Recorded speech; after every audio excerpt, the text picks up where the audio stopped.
तो एनसीईआरटी का question number 1 जो है चैप्टर नंबर 2 का, उसके अंदर आप पहले न्यूमेरिकल अपनी स्क्रीन पर पढ़ लें मेरे साथ।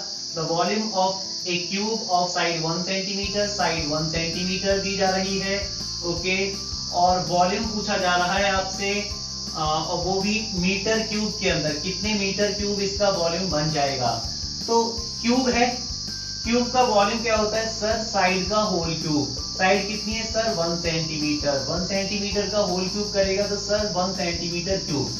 लेकिन आंसर किस में लाना है, मीटर क्यूब में, ओके। तो कैसे कन्वर्ट करेंगे, 1 सेंटीमीटर को कैसे कन्वर्ट करेगा मीटर में, sir 1 centimetre is equal to होता है 10⁻² मीटर। लेकिन मीटर यहाँ पे क्या है, आंसर में आपको मीटर का क्यूब लाना है, तो इसका पूरे का होल क्यूब कर दो।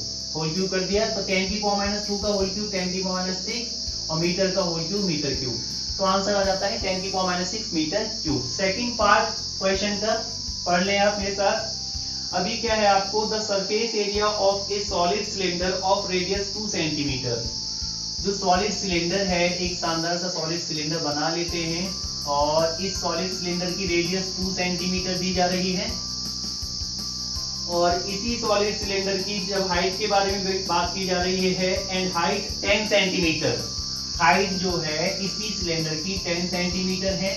आपसे इसका क्या पूछा जा रहा है, पूछा जा रहा है सरफेस एरिया। तो सरफेस एरिया का फॉर्मूला होता है, सरफेस एरिया देखिए इसका एरिया, सर ऊपर वाला सरफेस एरिया सर्कुलर फॉर्म में होगा तो एरिया हो जाएगा πr²। ऐसे ही नीचे वाला πr²। ऐसे ही ये कर्व, तीसरा सरफेस एरिया जो बनेगा वो कर्व सरफेस बनेगा। कर्व सरफेस एरिया होता है 2πrh, okay. πr² plus πr² 2πr² और 2πrh अलग से ऐड कर दो।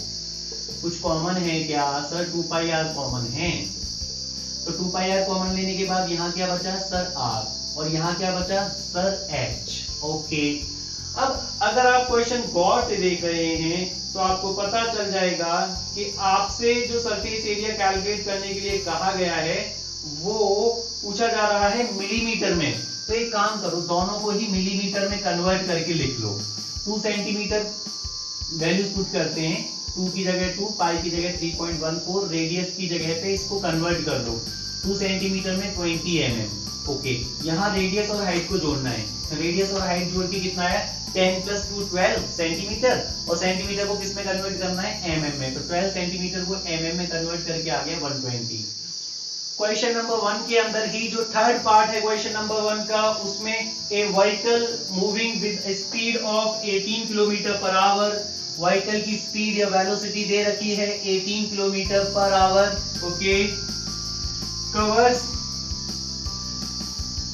कवर्स के बाद आपको फिल इन द ब्लैंक दिया गया है मीटर इन 1 सेकंड, मतलब कितने मीटर 1 सेकंड में वो चलेगा। मतलब वेलोसिटी पूछी जा रही है मीटर पर सेकंड में, तो आपको वेलोसिटी कैलकुलेट करनी है कितनी होगी मीटर पर सेकंड में। तो सिंपली आपको km/h को किस में कन्वर्ट कर देना है, मीटर पर सेकंड में। तो इसका मैं आपको शॉर्ट फॉर्मूला बता दूं, km/h को मीटर पर सेकंड में कैसे कन्वर्ट करते हैं। जो भी km/h दिया गया है उसके साथ 5/18, किसका 5/18, याद कर, जो भी km/h दिया गया है उसको अगर मीटर पर सेकंड में कन्वर्ट करना है तो जो भी km/h दिया जा रहा है उसके साथ 5/18 का मल्टीप्लाई कर देंगे, कैंसिल, तो ये आ जाता है 5 मीटर पर सेकंड।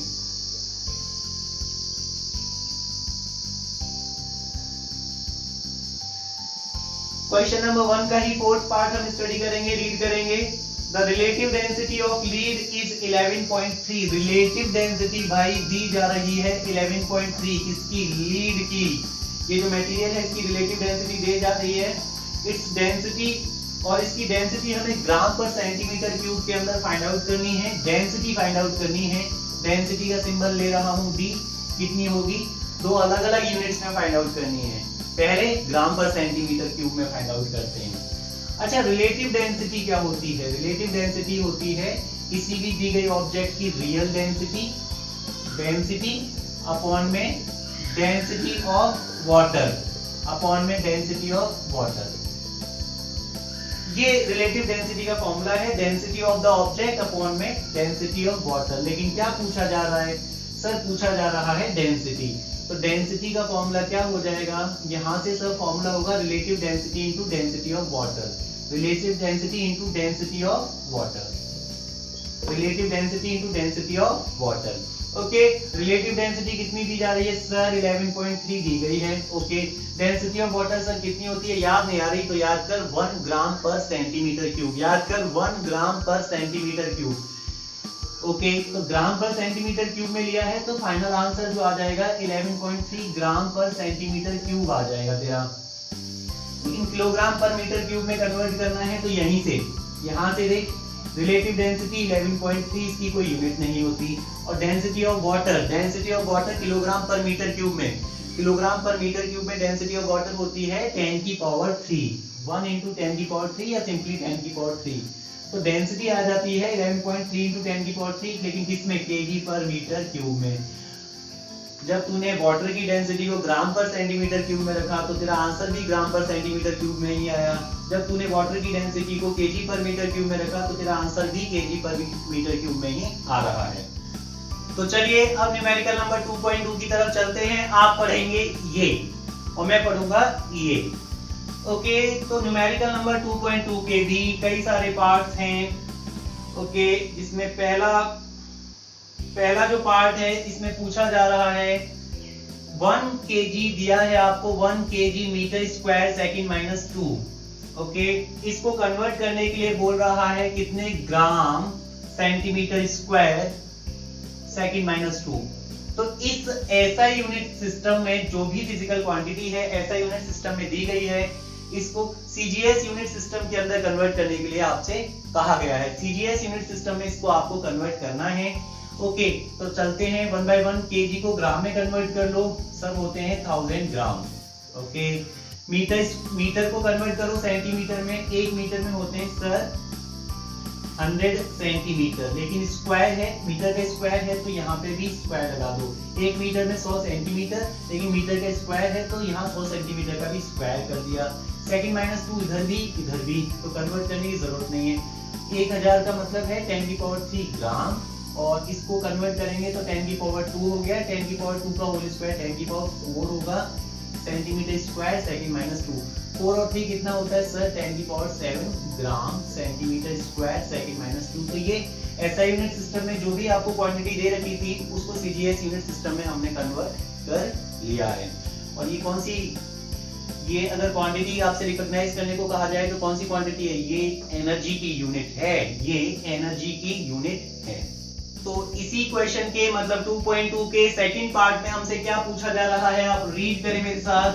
पूछा जा रहा है कि 1 मीटर में कितने लाइट ईयर होंगे, light dot Y, L dot Y मतलब लाइट ईयर होंगे। ओके, हम क्या जानते हैं सर? हम जानते हैं कि 1 लाइट ईयर जो होता है, 1 लाइट ईयर होता है 9.5 into 10 की पावर 15 मीटर के बराबर। मतलब एक साल में जो लाइट डिस्टेंस ट्रेवल करती है, लाइट ईयर क्या होता है? एक साल में जो लाइट डिस्टेंस ट्रेवल करती है उसी को बोलते हैं लाइट ईयर। तो एक साल में लाइट इतना डिस्टेंस ट्रेवल करती है 9.5 into 10 की पावर 15 मीटर। लेकिन हमसे क्या पूछा जा रहा है? हमसे तो मीटर, ये पूछा जा रहा है कि 1 मीटर में कितने लाइट ईयर होंगे। तो बहुत कम लाइट ईयर होंगे, 1 मीटर तो बहुत छोटी सी डिस्टेंस होती है, उसके अंदर लाइट ईयर पूछे जा रहे हैं, कोई प्रॉब्लम नहीं। तो आप उल्टा चलते हैं, कैसे? ऐसे, इतने मीटर में कितने लाइट ईयर होते हैं? इतने। तो 1 मीटर में कितने होंगे? हम ऐसे करेंगे 9.5 into 10 की पावर 15 मीटर में कितने लाइट ईयर होते हैं सर? 1 light year. तो 1 मीटर में कितना होगा? 1/9.5 into 10 की पावर 15 क्या? Light year. इसको सॉल्व करके नियर अबाउट आ जाएगा, नियर अबाउट आ जाएगा 10 की पावर -16 लाइट ईयर के बराबर। तो 1 मीटर में नियर अबाउट होंगे 10 की power -16 light year.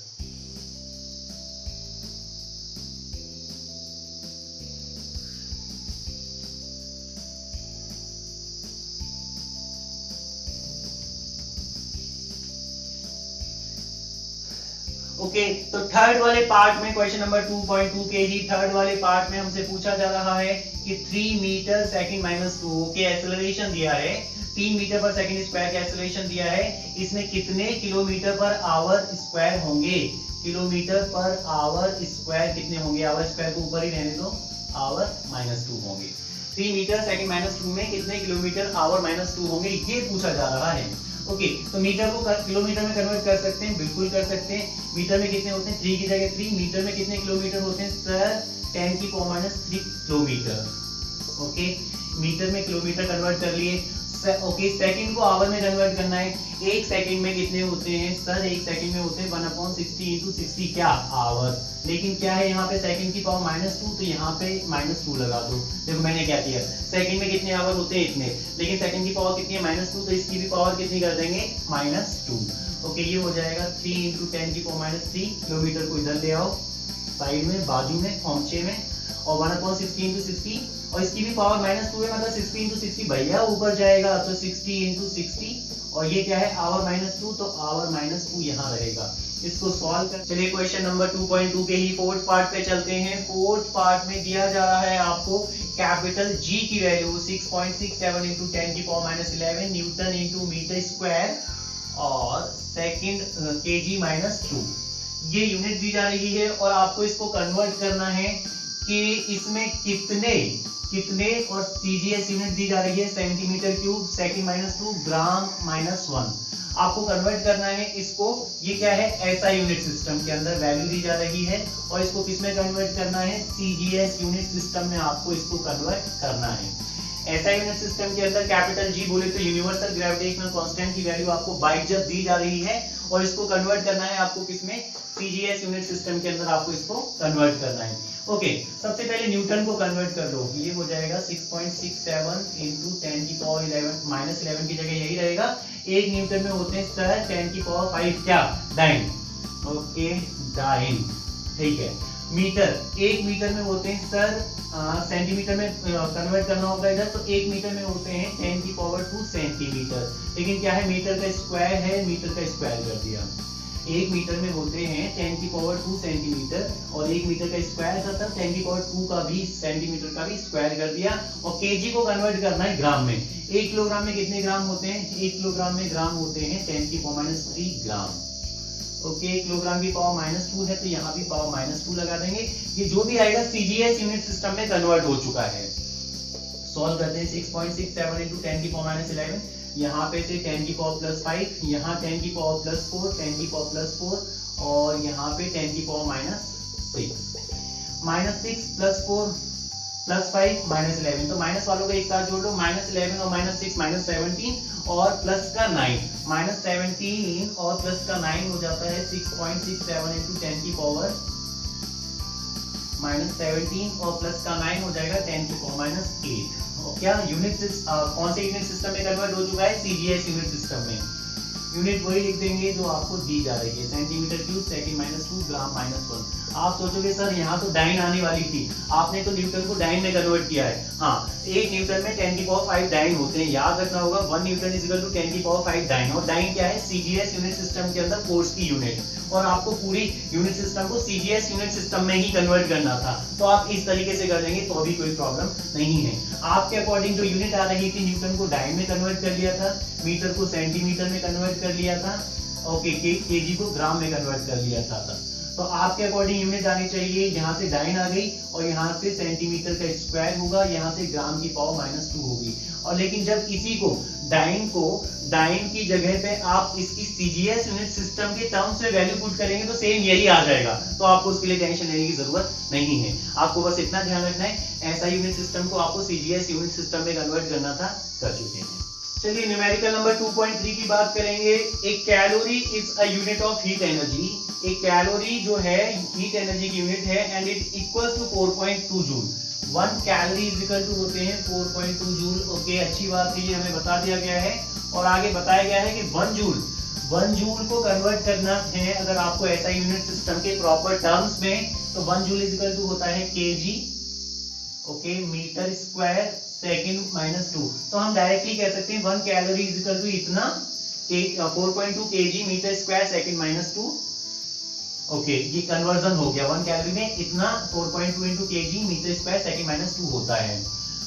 Okay, suppose we employ system of unit. अब हमें एक नया यूनिट सिस्टम बनाना है in which the unit of mass equal to alpha kg। अब जो नया सिस्टम है उसमें मास की यूनिट है अल्फा kg। ओके, और आगे दिया जा रहा है the unit of length equals beta metre, length की यूनिट जो दी जा रही है वो बीटा मीटर दी जा रही है और टाइम की यूनिट दी जा रही है gamma second. Okay, show that calorie has a magnitude 4.2 alpha inverse beta minus 2 gamma square in terms of new system. देखिए एक कैलोरीज में कितने एसआई यूनिट सिस्टम होते हैं। एसआई यूनिट सिस्टम के अंदर अगर कैलोरी को कन्वर्ट करें तो ये एसआई यूनिट सिस्टम के अंदर 1 कैलोरी की वैल्यू आ गई। अब आप ऐसे अप्रोच करके चलेंगे कि अब इस एसआई यूनिट सिस्टम से मुझे नए यूनिट सिस्टम में कन्वर्ट करना है। किससे? एसआई यूनिट सिस्टम से। किसमें? न्यू यूनिट सिस्टम में। क्या करना है? कन्वर्ट। इसको, इस वैल्यू को, इतने न्यूमेरिक वैल्यू जो है 4.2 इसके अंदर है एसआई यूनिट सिस्टम के अंदर। तो अब सीजीएस यूनिट सिस्टम के अंदर या नए यूनिट सिस्टम के अंदर, न्यू यूनिट सिस्टम के अंदर जब मैं कन्वर्ट कर दूंगा तो उस न्यू यूनिट सिस्टम के अंदर न्यूमेरिक वैल्यू कितनी आएगी ये मुझे निकालना है, डेराइव करना है। ओके, फॉर्मूला होता है नए सिस्टम में numeric value is equal to पुराने सिस्टम में न्यूमेरिक वैल्यू इनटू डायमेंशंस के अकॉर्डिंग। पहले सिस्टम में मास की डायमेंशन अपॉन में दूसरे सिस्टम में मास की डायमेंशन की पावर a। ओके, पहले सिस्टम में लेंथ की डायमेंशन अपॉन में दूसरे सिस्टम में लेंथ की यूनिट अपॉन में होल पावर b इनटू पहले सिस्टम में टाइम की यूनिट अपॉन में दूसरे सिस्टम में टाइम की unit whole power c। Okay, देख लेते हैं यहाँ पे मास की पावर 1 है और लेंथ की पावर 2 है और सेकंड की पावर -2 है। तो a की वैल्यू तो यहाँ से हो जाती है 1, a की वैल्यू 1। ओके, b की वैल्यू 2 और c की वैल्यू -2। ओके, काफी कुछ काम हो चुका है। दूसरे सिस्टम में न्यूमेरिक वैल्यू नहीं पता, पहले सिस्टम में न्यूमेरिक वैल्यू पता है 4.2 है। ओके, पहले सिस्टम में मास की यूनिट केजी होती है तो m1 = 1 kg या kg और दूसरे सिस्टम में मास की यूनिट दे रखी है हमें अल्फा kg। होल पावर कितनी है? a और a की वैल्यू कितनी है? 1 इनटू लेंथ की पहले सिस्टम में इस वाले सिस्टम में यूनिट होती है मीटर तो मीटर अपॉन में लेंथ की दूसरे सिस्टम में न्यू सिस्टम में वैल्यू है बीटा मीटर। होल पावर कितनी है? होल पावर है b और b की वैल्यू है 2। ओके, जो दिया गया सिस्टम है इसके अंदर टाइम की यूनिट है सेकंड। ओके, और नए सिस्टम में टाइम की यूनिट है गामा सेकंड। होल पावर कितनी है? c और c की वैल्यू कितनी है? -2। सॉल्व कर लेंगे, kg से kg, मीटर से मीटर, सेकंड से सेकंड, तो ये हो जाता है 4.2। अल्फा को ऊपर ले आएंगे तो अल्फा -1 हो जाएगा, बीटा को ऊपर ले जाएंगे तो बीटा -2 होगा और गामा को ऊपर ले जाएंगे तो माइनस का साइन कन्वर्ट होके गामा +2 रह जाएगा। तो ये अपने पास आ जाता है और शायद हमें यही डेराइव करना था, हमें लाना था 4.2 alpha inverse beta -2 gamma 2। So correct. तो दूसरे सिस्टम के अंदर नया जो यूनिट सिस्टम है उसके अंदर 4.2 kg मीटर स्क्वायर सेकंड -2 इसके बराबर होता है। तो डियर स्टूडेंट्स, क्वेश्चन नंबर 2.4 हम रीड करेंगे। 2.4 क्वेश्चन जो है वो एक रीजनिंग का क्वेश्चन है। आप इस पूरी कहानी को एक बार पॉज करके पढ़ लेंगे और इसमें जो फर्स्ट पार्ट पूछा जा रहा है वो पूछा जा रहा है atoms are very small objects. देखिए, जब भी हम किसी ऑब्जेक्ट के साइज की बात करते हैं तो हम ये रेफरेंस में देखते हैं कि किससे कंपेयर कर रहे हैं, जैसे इसमें कहा जा रहा है atoms are very small objects, किसके कंपेयर में? In compare to the given point. कोई भी एटम का जो साइज है इस पॉइंट के कंपेयर में बहुत छोटा है, चलेगा, वैलिड है। आपको लिख देना है atoms are very small objects in compare to the point. Okay, दूसरा पार्ट है a jet plane moves with greater speed in compare to the fast moving train. एक फास्ट मूविंग ट्रेन के कंपेयर में भी जेट प्लेन जो है उसकी speed बहुत ज्यादा होती है। तीसरा पार्ट है the mass of Jupiter is very large in compare to the earth. और फोर्थ पार्ट है the air inside this room contain, कोई भी जो रूम दिया जा रहा है उसके अंदर एयर है, उसके अंदर बहुत सारे मॉलिक्यूल्स हैं, किसके कंपेयर में? 1 मोल एयर के कंपेयर में। 1 मोल एयर से अगर कंपेयर करें तो इस रूम के अंदर बहुत सारे मोल्स होंगे, किसके? एयर के। ओके, ई पार्ट है इसका, a proton is much more massive. Proton जो है उसका बहुत ज्यादा मास होता है, किसके कंपेयर में? इलेक्ट्रॉन के कंपेयर में। तो ये स्टेटमेंट ट्रू है, सही है। और एफ वाला पार्ट है the speed of sound is much smaller. Sound की जो स्पीड होती है आपको पता होना चाहिए कितनी होती है? 332 मीटर पर सेकेंड एयर के अंदर। ये जो स्पीड है ये स्पीड ऑफ लाइट से बहुत कम है। स्पीड ऑफ लाइट कितनी होती है? 3 × 10⁸ मीटर पर सेकंड। तो ये स्टेटमेंट भी ट्रू है।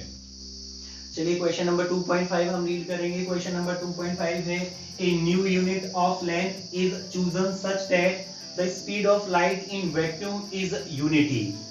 वैक्यूम के अंदर स्पीड ऑफ लाइट दी जा रही है 1 यूनिट। नए यूनिट सिस्टम के अंदर, हालांकि हम जानते हैं ऐसा यूनिट सिस्टम के अंदर स्पीड ऑफ लाइट जो होती है 3 × 10⁸ मीटर पर सेकंड होती है, लेकिन जो नया यूनिट सिस्टम है उसके अंदर स्पीड ऑफ लाइट 1 यूनिट दी जा रही है।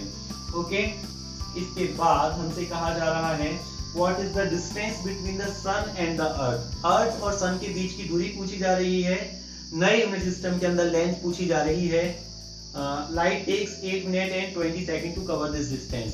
अगर लाइट 8 मिनट और 20 सेकंड का टाइम ले रही है, 8 मिनट 20 सेकंड। 8 मिनट में होते हैं 480 सेकंड, 480 ये और 20 यहां से, तो 500 सेकंड के अंदर। तो टाइम दिया जा रहा है 500 सेकंड। और अब इस दिए गए टाइम में जो लाइट है वो कितना डिस्टेंस ट्रेवल करेगी ये पता करना है। दिए गए टाइम में ये जो लाइट है कितना लेंथ कवर करेगी, वो भी कब? नए यूनिट सिस्टम के अंदर। तो स्पीड ऑफ लाइट दी जा रही है 1 यूनिट, क्योंकि स्पीड का फॉर्मूला होता है लेंथ अपॉन टाइम। मैं लेंथ की यूनिट निकाल लेता हूं, तो लेंथ की यूनिट आ रही है स्पीड इनटू टाइम। स्पीड की यूनिट दे रखी है 1 यूनिट दे रखा है सिंपली। टाइम की यूनिट होती है सेकंड। तो मतलब यूनिट ऑफ लेंथ जो है, यूनिट ऑफ लेंथ क्या आ जाती है? Unit into second. अब आपको लेंथ की यूनिट मीटर नहीं कंसीडर करनी है, बल्कि क्या करनी है? Unit into second, unit into second, unit into second. Length की यूनिट क्या आ जाती है? Unit into second. ओके, अब हमें क्या पता करना है? डिस्टेंस। कौन सी डिस्टेंस? जो कि लाइट चलेगी कितने टाइम में? 500 सेकंड में। तो लेंथ या डिस्टेंस इज इक्वल टू होता है speed into time. Okay, speed कितनी है? 1 यूनिट और टाइम कितना है? 500 सेकंड। तो ये आ जाता है 500 इंटू 1 मतलब 500 यूनिट इंटू सेकंड। और यूनिट इंटू सेकंड क्या है? यूनिट इंटू सेकंड जो है लेंथ की नई यूनिट सिस्टम के अंदर यूनिट है। तो डिस्टेंस आ जाती है 500 यूनिट इंटू सेकंड। और यूनिट इंटू सेकंड क्या है?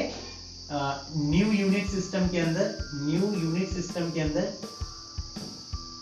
लेंथ की यूनिट है। So dear students, question number 2.6 read करेंगे। क्वेश्चन नंबर 2.6 दिया जा रहा है which of the following is the most precise device for measuring length। 3 अलग अलग डिवाइस दी जा रही हैं और तीनों अलग अलग डिवाइस की लीस्ट काउंट अलग अलग होगी और लीस्ट काउंट के बिहाफ पे ही हम पता करेंगे कौन ज्यादा प्रिसाइज है। जिसकी लीस्ट काउंट जितनी ज्यादा अच्छी होगी वो उतना ज्यादा अच्छा प्रिसाइज होगा, वो उतना ही ज्यादा प्रिसाइज होगा। तो पहला दिया जा रहा है इसमें वर्नियर कैलिपर। जो फर्स्ट दिया जा रहा है इसमें वर्नियर कैलिपर। और वर्नियर कैलिपर के बारे में बता दूं लीस्ट काउंट कैसे पता करते हैं। तो लीस्ट काउंट का फॉर्मूला मैं आपको बता दूं। लीस्ट काउंट का फॉर्मूला होता है 1 मेन स्केल रीडिंग। तो मेन स्केल की जो रीडिंग है ब्रैकेट में 1 माइनस लेस वाली वैल्यू अपॉन में मोर वाली वैल्यू। ओके, इसी फॉर्मूला के अकॉर्डिंग चलते हैं। मैं आपको बता दूं हम वर्नियर कैलिपर की बात कर रहे हैं। वर्नियर कैलिपर के अंदर 2 स्केल होते हैं। एक होता है मेन स्केल जिसकी वैल्यू हमेशा कम आती है और दूसरा होता है वर्नियर स्केल जिसकी वैल्यू हमेशा ज्यादा होती है। वर्नियर स्केल के अंदर रीडिंग जो कॉलम्स होते हैं मेन स्केल के अंदर वो हमेशा कम होते हैं और वर्नियर स्केल के अंदर जो कॉलम्स होते हैं वो हमेशा ज्यादा होते हैं। ओके, तो वर्नियर स्केल की रीडिंग अगर आप क्वेश्चन पढ़ रहे हैं तो आपको दी जा रही है vernier callipers with 20 division. Vernier calliper के अंदर जो ज्यादा वाले डिवीजन है वो 20 दिए जा रहे हैं। तो वर्नियर कैलिपर के अंदर 20 डिवीजन है तो मेन स्केल के अंदर कैसे होंगे? सर जी कम होंगे और हमेशा एक कम होता है। तो मेन स्केल के अंदर जो कॉमन कॉलम्स होंगे वो 19 होंगे। वर्नियर कैलिपर के कंपेयर में मेन स्केल के अंदर यूजुअली एक कॉलम कम होता है। वर्नियर कैलिपर के अंदर अगर 20 है तो मेन स्केल के अंदर नंबर ऑफ कॉलम्स 19 होंगे। ओके, और मेन स्केल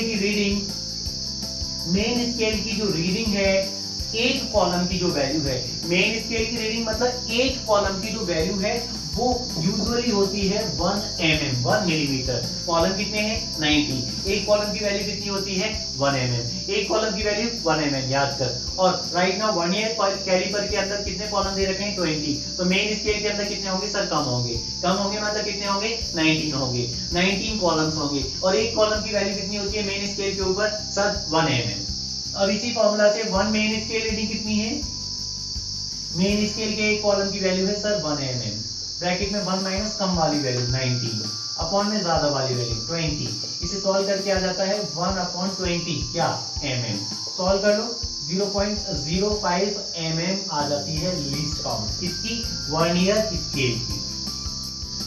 ओके अब इसी क्वेश्चन में अगर आप देख रहे हैं तो सेकंड पार्ट है a screw gauge of pitch 1 mm, pitch कितनी दे रखी है 1 mm, पिच दे रखी है 1 mm और सर्कुलर स्केल जो है सर्कुलर स्केल के ऊपर नंबर ऑफ डिवीजन जो दे रखे हैं 0 1 2 3 4 5 ऐसे करके 100 दे रखे हैं। सर्कुलर स्केल के ऊपर जो रीडिंग दे रखी है वो 100 डिवीजन दे रखे हैं, नंबर ऑफ डिवीजन कितने हैं 100।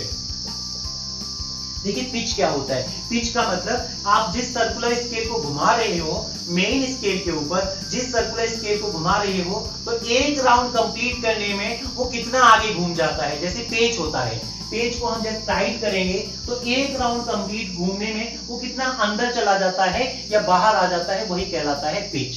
तो लीस्ट काउंट निकालने का तरीका है इसके लिए दिए गए स्क्रू गेज के लिए सेकंड क्वेश्चन में आपने पढ़ लिया है screw gauge of pitch 1 mm, 1 millimetre की पिच दे रखी है और उसके ऊपर 100 डिवीजन दे रखे हैं, 100 डिवीजन दे रखे हैं सर्कुलर स्केल के ऊपर। तो लीस्ट काउंट हो जाएगा जो भी पिच है ओके उसको नंबर ऑफ डिवीजन से डिवाइड कर देते हैं। पिच कितनी है 1 mm, डिवीजन कितने हैं 100, तो ये आ जाता है 0.01 mm। तो ये 0.05 mm तक काउंट कर सकता है, ये 0.01 mm तक काउंट कर सकता है। इसकी लीस्ट काउंट और ज्यादा बेटर है इसके कंपेयर में। देखिए तीसरा पार्ट क्या है, तीसरे पार्ट को रीड करेंगे। तीसरे पार्ट में कहा जा रहा है an optical instrument that can measure length to within a wavelength of visible light.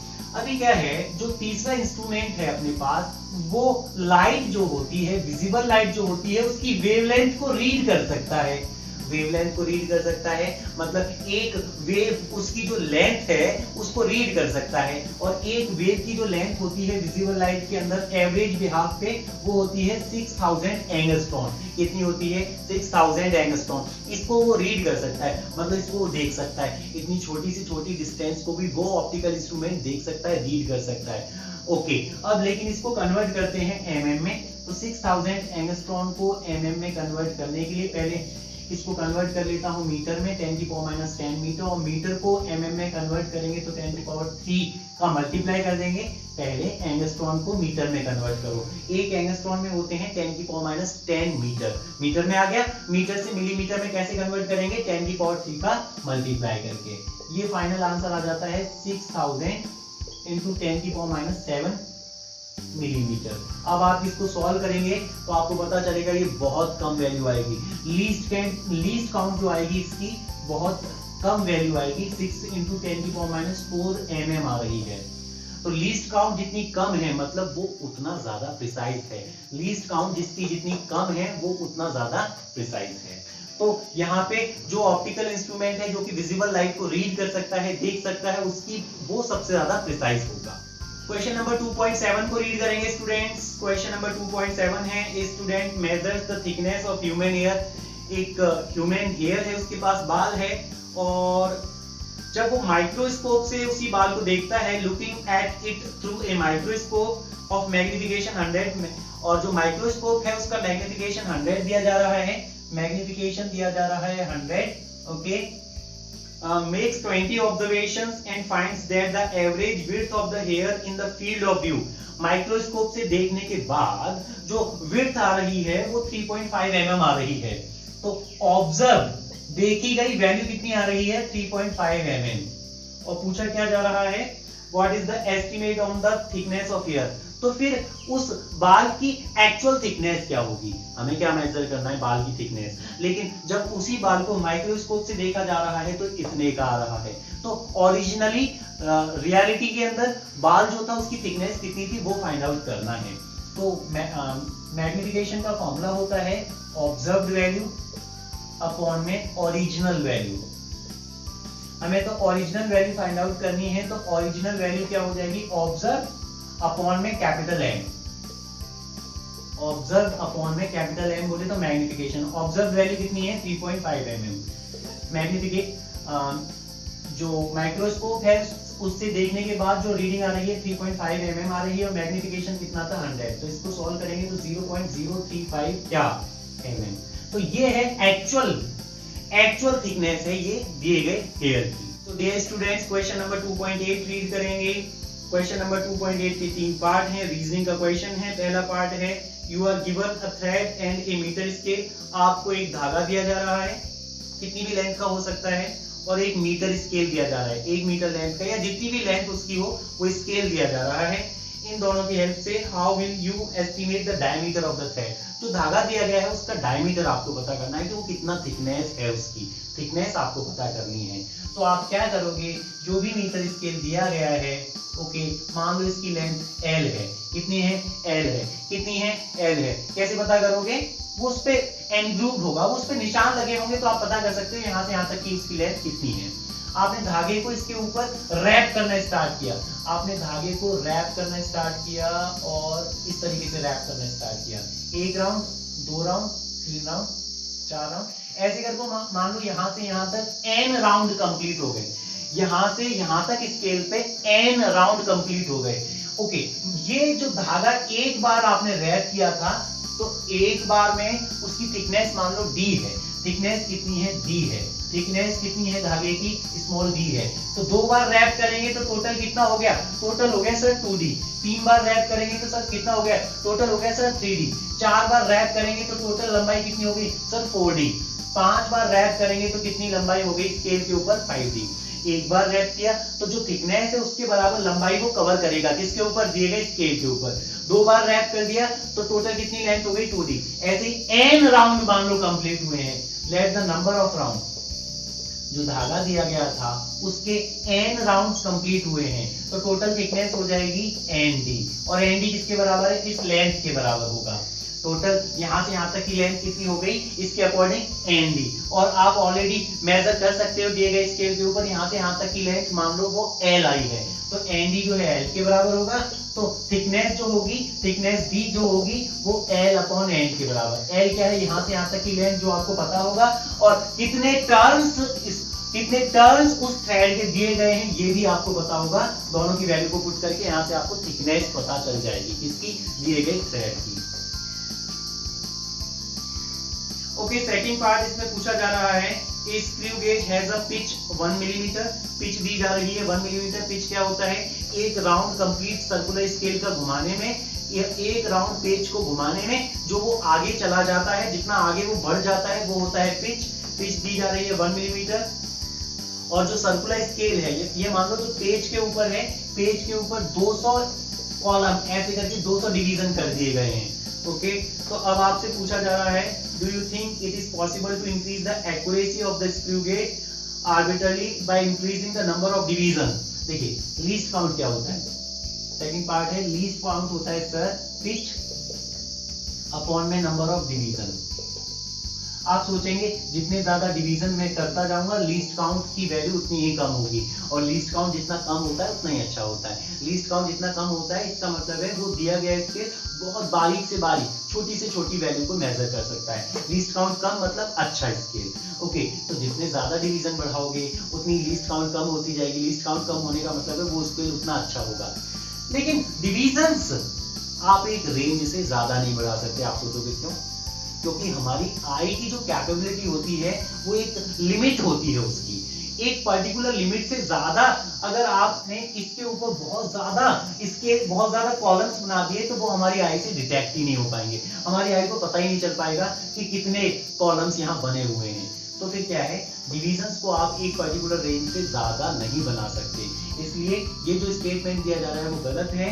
ज्यादा डिविजन्स करने से लीस्ट काउंट उतनी ज्यादा कम नहीं होगी, एक पर्टिकुलर रेंज तक कम होगी, उसके बाद फिर हम और ज्यादा नंबर ऑफ डिविजन्स नहीं बढ़ा सकते। थर्ड पार्ट है the mean diameter of a thin brass rod is to be measured by vernier callipers. एक दिए गए वर्नियर कैलिपर की हेल्प से हमें एक रॉड है उसका डायमीटर पता करना है। While it is said of 100 measurements of the diameter expected to yield a more reliable estimate than a set of 5 measurements only। वो कह रहा है आपको जिस रॉड का भी डायमीटर पता करना है उसके लिए 100 रीडिंग लेने के लिए बोल रहा है। 100 रीडिंग क्यों ले रहा है, वो 5 से क्यों नहीं काम चला रहा। तो आपको याद रखना है जितनी ज्यादा रीडिंग्स आप लोगे, हमने पहले थ्योरी वाले पार्ट में सॉल्व भी कर चुके हैं, जितनी ज्यादा रीडिंग्स आप लोगे उतना ज्यादा ट्रू वैल्यू आने के चांस हैं। ट्रू वैल्यू के सही आने के चांस उतने ही ज्यादा होते हैं जितनी ज्यादा रीडिंग्स हम लेते हैं। क्वेश्चन नंबर 2.9 रीड करेंगे students. The photograph of a house occupies an area of 1.75 centimeters on a 35 mm slide। जो रील होती है उस रील के ऊपर 35 mm की रील है और इस रील के ऊपर 1.75 सेंटीमीटर एक घर है और उस घर का एरिया इस रील के ऊपर 1.75 सेंटीमीटर है, सेंटीमीटर स्क्वायर है। इसका रील का एरिया, सॉरी इस घर का एरिया ए से डिनोट कर दिया। ओके, लेकिन जब इसी को the slide is projected on the screen, projector की हेल्प से जब हम वॉल के ऊपर इसका पिक्चर देखते हैं and the area of the house on the screen is 1.55 centimetre. तो नया एरिया जो आता है वो नया एरिया आता है 1.55 मीटर स्क्वायर। नया एरिया जो आता है 1.55 मीटर स्क्वायर आता है। Okay, what is the linear magnification of the projector screen arrangement. Okay, linear magnification से पहले तो आप ये पता करो कि रील के ऊपर एरिया कितना हुआ करता था और प्रोजेक्टर ने स्क्रीन के ऊपर एरिया कितना कर दिया। तो मैग्निफिकेशन का फॉर्मूला होता है ऑब्जर्व वैल्यू अपॉन में रियल वैल्यू।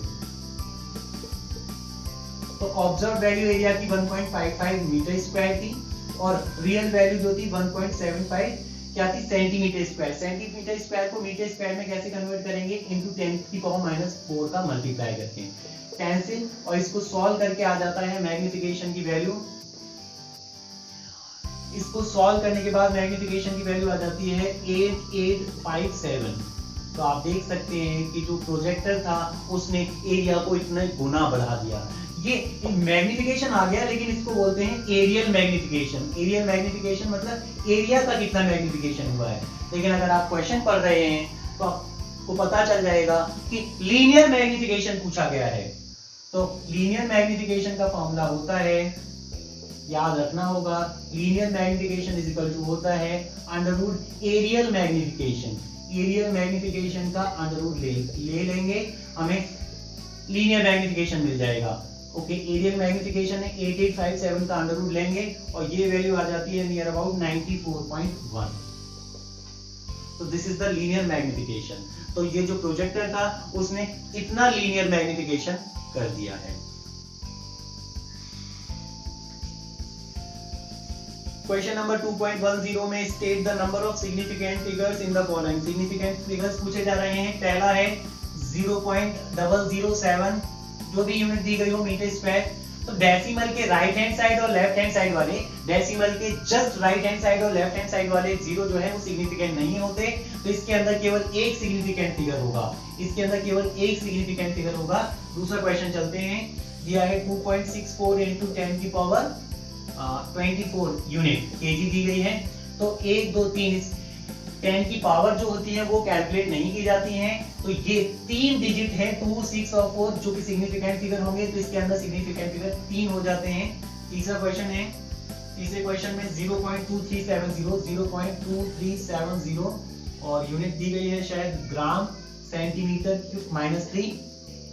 तो डेसिमल के जस्ट लेफ्ट हैंड साइड वाला जीरो ये सिग्निफिकेंट नहीं होगा, ये होगा, ये होगा, ये होगा। और डेसिमल है और ये ट्रेलिंग जीरो है, ट्रेलिंग जीरो है और डेसिमल है, इसलिए ये काउंटेबल होगा, सिग्निफिकेंट फिगर्स में काउंट होगा। तो 1 2 3 4 सिग्निफिकेंट फिगर यहाँ हो जाते हैं। आप इस क्वेश्चन को करने से पहले वापस एक काम करिएगा, वीडियो में जाके इसके वीडियो जहां पे हमने बना रखा है इसका, उसको एक बार वापस से रूल्स को पढ़ लीजिएगा। नेक्स्ट क्वेश्चन है, नेक्स्ट पार्ट है इसी का।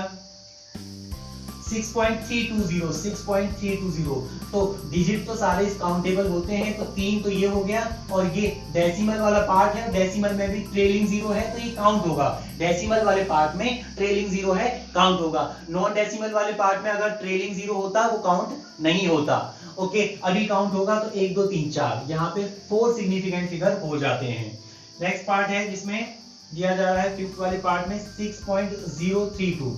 ओके, ये काउंट होगा और ये वाला भी काउंट होगा। ये क्यों काउंट होगा? क्योंकि ये दो नॉन जीरो डिजिट्स के बीच में आया है, 6 और 3 के बीच में आ रहा है, 6 और 3 के बीच में आ रहा है, दो नॉन जीरो डिजिट्स के बीच में आ रहा है, इसलिए काउंटेबल होगा। तो 1 2 3 4, इसके अंदर 4 सिग्निफिकेंट फिगर्स हो जाते हैं। नेक्स्ट है ओके, इसमें कई सारे जीरो दिए गए हैं, 0.3 बार जीरो दिया जा रहा है, और उसके बाद 6032।